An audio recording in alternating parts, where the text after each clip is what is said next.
This man was a thinker of a style of thought that has completely fallen into oblivion in modern times, a style of thought fundamentally capable of conceptualizing the absolute, and thus also God. If you want to learn more about Hegel and speculative philosophy, then keep watching. I want to first show what makes speculative philosophy so extraordinary, and why one might quickly set aside philosophers of other schools of thought once they know Hegel. Hegel is not a philosopher in the sense that he externally observes truth as such and makes it the object of his reflection. Rather, he is a guide on the arduous path of thought. Through pure thinking, he makes the absolute an immediate certainty for every individual. It is fundamentally required that the steps of thought he demonstrates are mentally retraced by oneself. Hegel is a thinker of a style of thought that the Norwegian sociologist Johan Galtung referred to as the Teutonic style of thought. This style is characterized by being purely deductive in nature. Deduction means derivation, and refers to chains of reasoning from the general to the particular.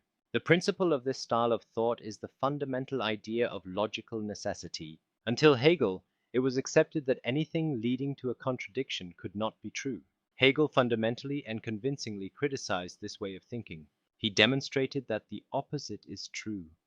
What does not lead to contradiction cannot be true, and contradiction is the hallmark of truth.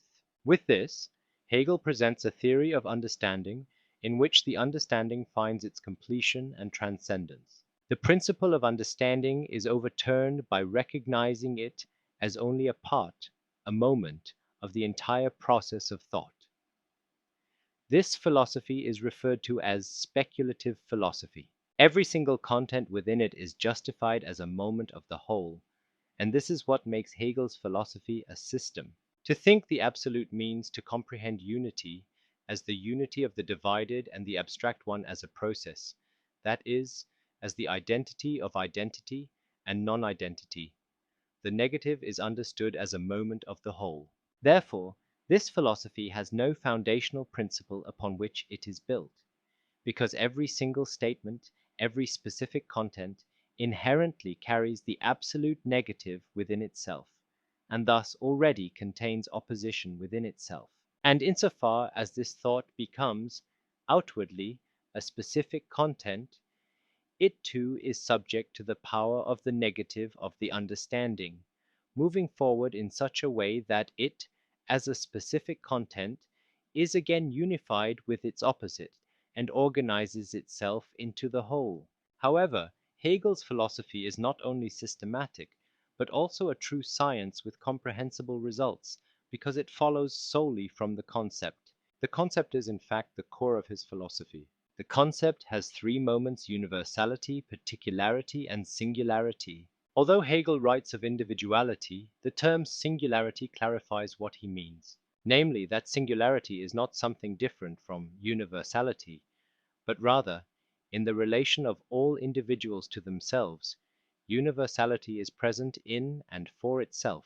Singularity holds together and distinguishes the particularity and universality of each concept. This results not only in the dynamic unity of the three moments, but also in the unity and distinction of particularity and universality through singularity. Each of them contains the determination of the other within itself, and thus these three totalities are, strictly speaking, one totality.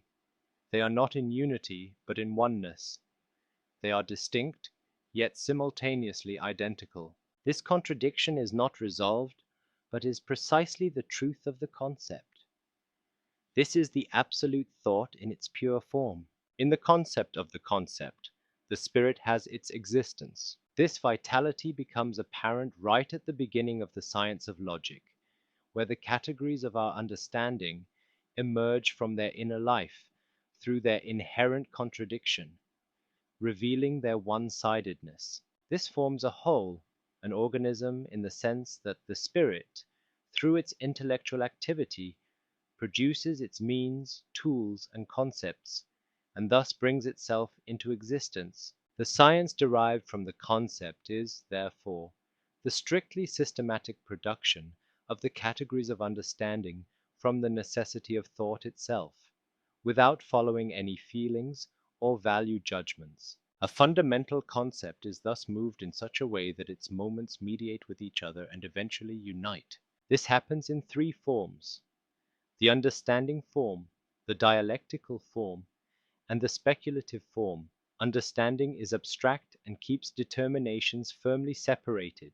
Dialectic dissolves these fixed determinations and transforms them into their opposites, and speculation views this movement as a whole, the positively rational unity of fixed and fluid determinations. This categorical thinking, based on the necessity of the concept, is a way of thinking that has been completely forgotten in modern times. Our thinking today is purely intellectual thinking, which rigidly maintains the separation of differentiated determinations. It is therefore a castrated way of thinking that absolutizes one moment of the process of thought and elevates it above the whole.